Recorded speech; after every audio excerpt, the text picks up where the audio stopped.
from Texas, Mr. Gill, for an opening statement. Thank you, Mr. Chair, and thank you for putting together this hearing today. I want to set the stage for this bill as we get started. Imagine a Trinidad Aragua gang member arrives at the southwest border illegally near the height of the Democrat Biden-Harris border crisis in 2023.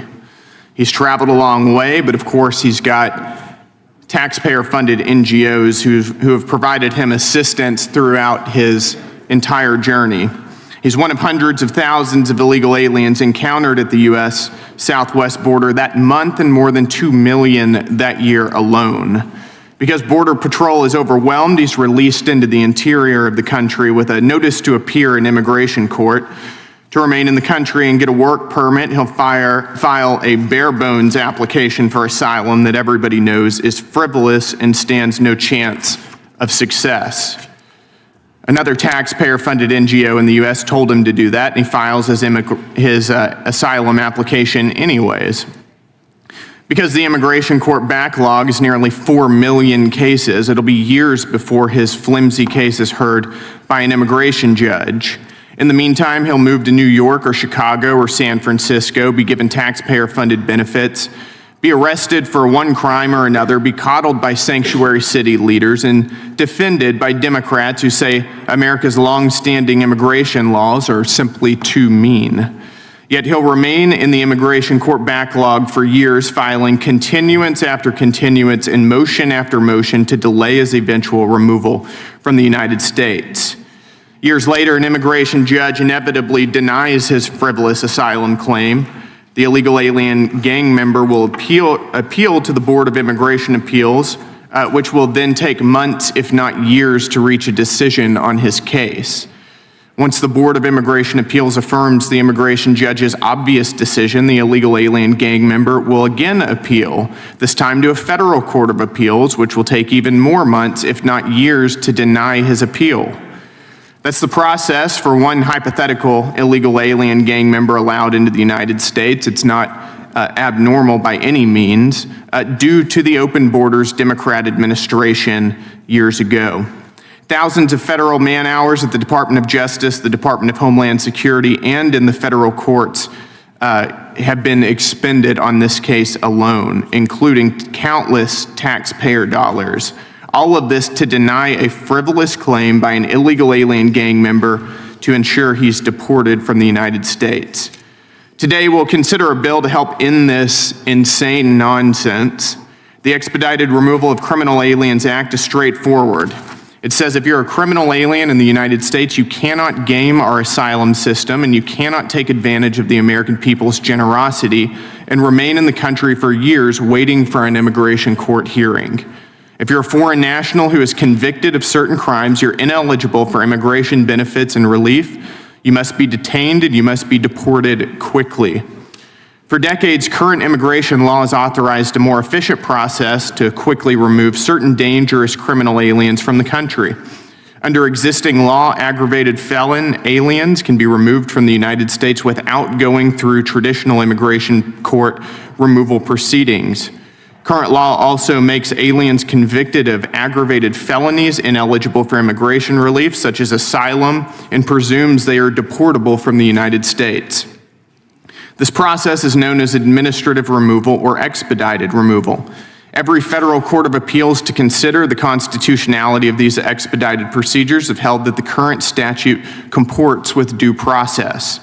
This bill expands the categories of criminal aliens that may be placed in removal proceedings when they are in criminal custody and authorizes DHS to place additional criminal aliens in expedited removal proceedings. The bill allows DHS to fast-track the deportation of aliens who are not lawful permanent residents and, one, are members of a criminal gang, transnational criminal organization, or foreign terrorist organization, or two, have been convicted of dangerous crimes. Democrats, I'm sure, are going to hyperventilate about this bill, but before they do, let's listen to the categories of criminal convictions to which this bill applies. Any felony, any misdemeanor against a member of a vulnerable group, any assault of a law enforcement officer, any sexual offense, any crime of domestic violence, any stalking offense, any crime against children, including sex trafficking of a minor or sexual abuse of a minor, any activity relating to material involving the sexual exploitation of minors, or any violation of a protective order. A vulnerable group in this context includes a child younger than 16, a pregnant woman, an individual with a severe physical or mental disability, and senior citizens over the age of 65. I think, Mr. Chairman, this is a bill that the American people agree with. In fact, a poll from just a few weeks ago showed that 78% of Americans support deporting immigrants who are here illegally and have committed crimes. That includes nearly 70% of Democrats. And those numbers are after a breathless 11-month full court press by Democrats and their far-left media allies to demonize the men and women carrying out federal immigration enforcement every single day. It isn't working. In fact, a clear majority, 56% of Americans, agree with deporting all immigrants who are in the country illegally. Even 36% of Democrats believe that all illegal aliens should be deported. It's no surprise. Let's consider what Democrats did to this country for 4 years. Historic highs of border encounters, with Border Patrol overrun and the southwest border completely abandoned. At least 8 million illegal aliens allowed to enter the United States, including 2 million gotaways who evaded apprehension entirely. Hundreds of aliens on the terrorist watch list encountered at the southwest border, with at least 99 potential terrorists released into the country, and we believe that number is probably significantly higher. That also led to an immigration court backlog that exploded to its highest ever. And the Democrat Party sat by and enabled the border crisis every single step of the way, doing nothing to stop it. In fact, doing everything they could to encourage it.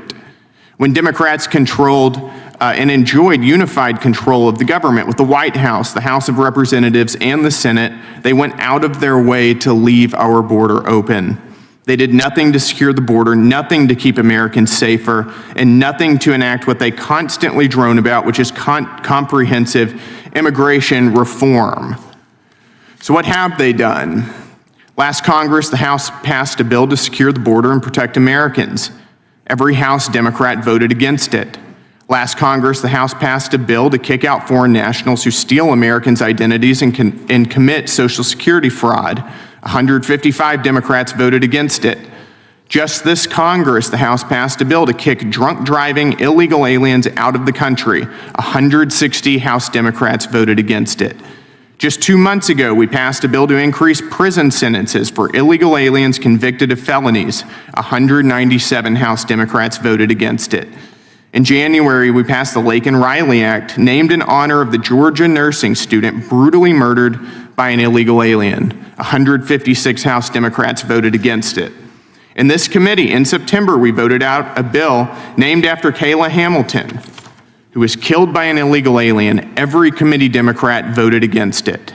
At that committee markup, Representative Crockett, our friend, referred to Kayla Hamilton as, quote, a random dead person, end quote. Democrats even shut down the federal government just recently to restore taxpayer-funded health care benefits to illegal aliens. This is the Democrats' legacy on immigration, voting against common sense, rejecting reforms, demonizing the victims of their policies. And that's exactly what the American people resoundingly rejected last November.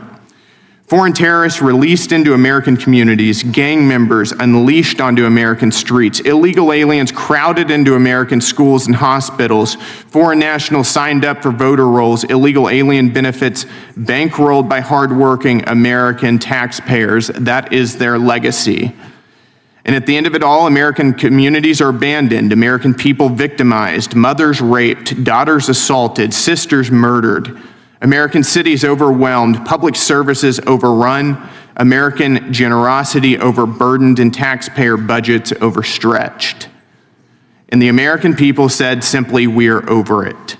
They gave Congress and the president a mandate to secure the border and fix a flawed immigration system that all too often benefits illegal aliens at the literal expense of American citizens. This bill is a step forward in fulfilling that mandate. Let's chart a new path forward. The Expedited Removal of Criminal Aliens Act moves us closer to that goal, and I urge my colleagues to support it. And I yield back. The gentleman yields back. The ranking member is now recognized for an opening statement.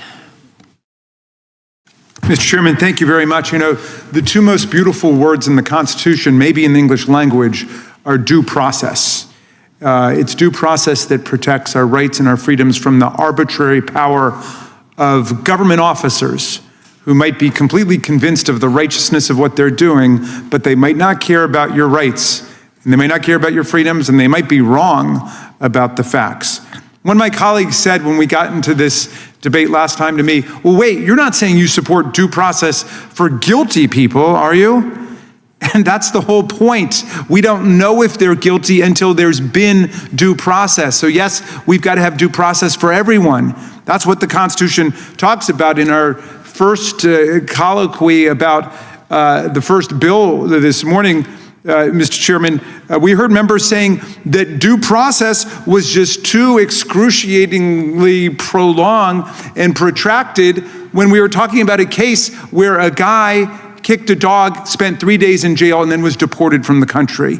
And yet again, we hear from the distinguished gentleman from Texas that due process just takes too long. It just goes on for too long. Look, this bill is a frontal strike on due process. When you think of the government officials who are going to be wielding this lawless power, don't think of the leaders that you love and know the most, the ones who are inviting you to dinner. Think of the ones you loathe and fear the most, because those are the ones you will be empowering also to designate people at whim as terrorists and as drug traffickers.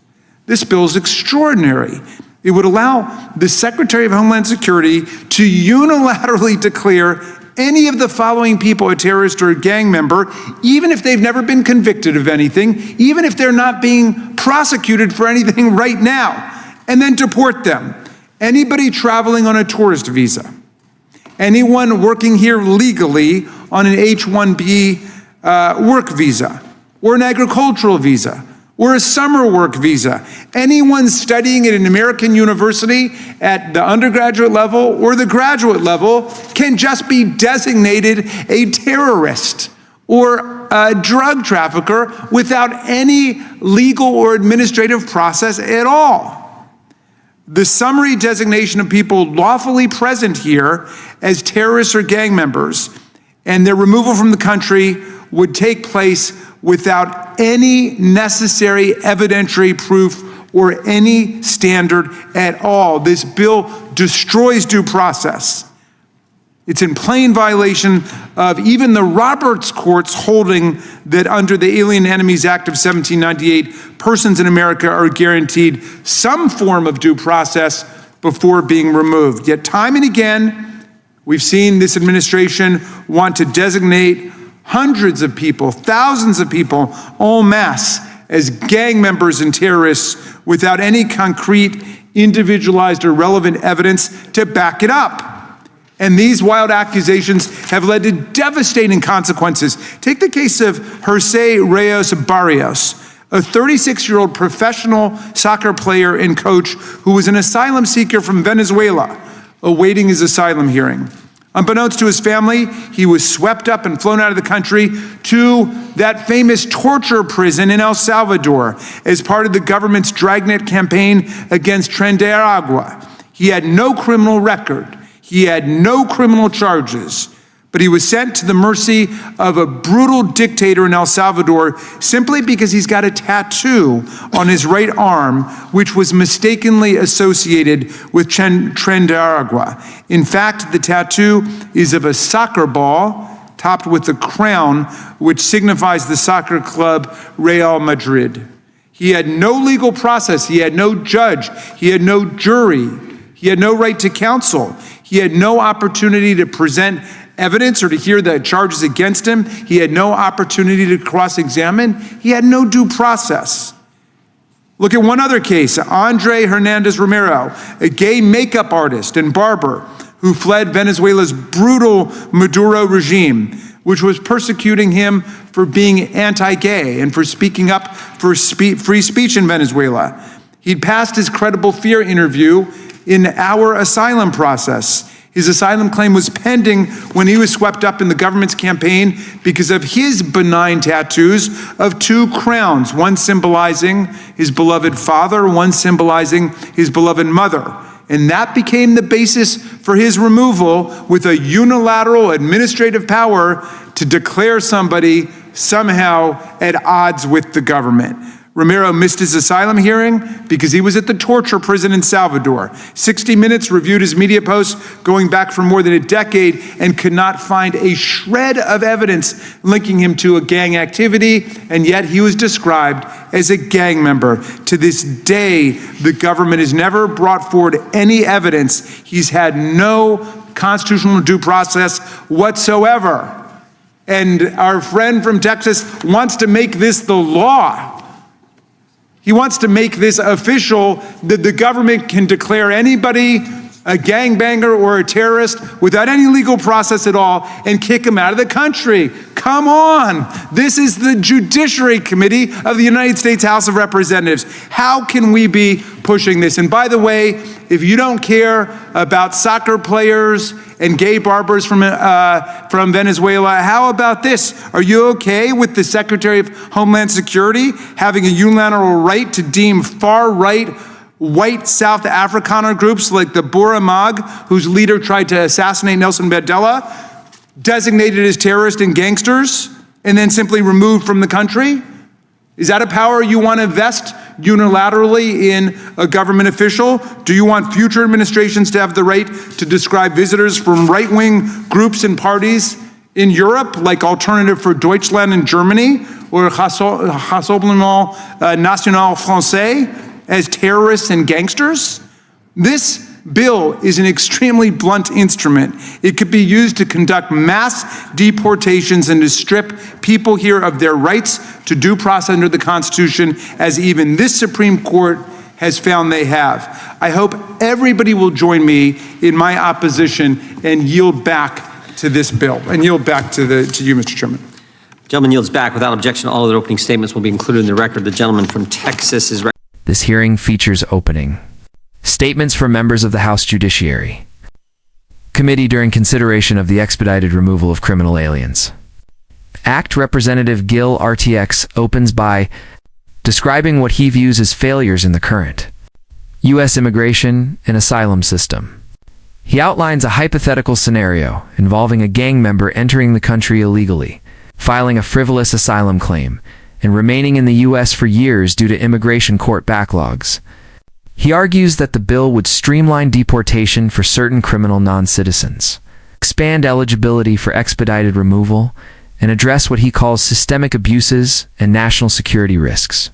He also cites polling data and criticizes Democrats for opposing previous immigration-related legislation.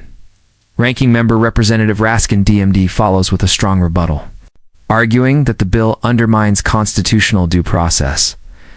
He warns that allowing DHS to label individuals as gang members or terrorists without judicial scrutiny creates opportunities for abuse. Raskin cites several real-world cases of asylum seekers who were misidentified as gang members due to tattoos and deported without hearings. He argues that the legislation would grant lawless power to federal officials and violate established legal protections for people lawfully present. In the United States, the opening statements highlight the deep partisan divide over immigration enforcement, due process protections, and the federal government's handling of asylum and removal procedures.